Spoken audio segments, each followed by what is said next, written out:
I'm a child of the 70s. I'm a child of integration.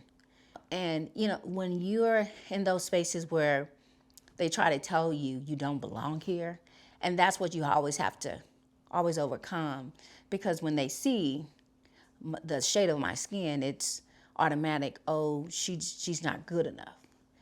Testing, SAT testing, the gifted and talented programs where you separate kids, that did not start until integration.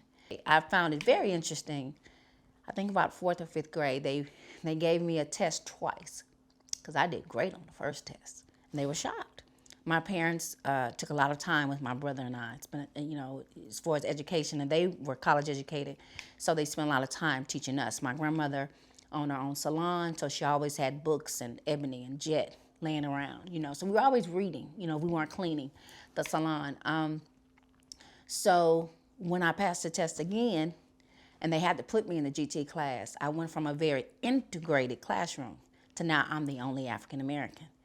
And as a result of that, I began to stutter. They didn't understand where the stutter came from. I knew where it came from. I felt inferior because the teacher would single me out a lot. We had to read. I remember I went from Dickinson to Clear Lake High School.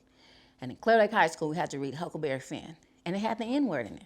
I'm the only black in the class. And it was honors English. And I was like, I'm not reading that. And my mom is like, you have to read it because it's a classic. And I was like, I don't care if it's a classic. It's the N-word is all in there. So my mother found me a book without the N-word in it. Now, mind you, this is like 1986. I was the first African-American drill team dance officer on a drill team of 95 Caucasians, right? But I loved dance. I loved them. And I learned that they weren't inherently racist. They just didn't know. So I took it as, well, let me show you. So I listened to their music and I made them listen to mine. My senior year, I taught my friends, lift every voice and sing. And so black people have learned to survive. But my generation and those after me will continue, will start to embrace what America promises. Not owes, but promises.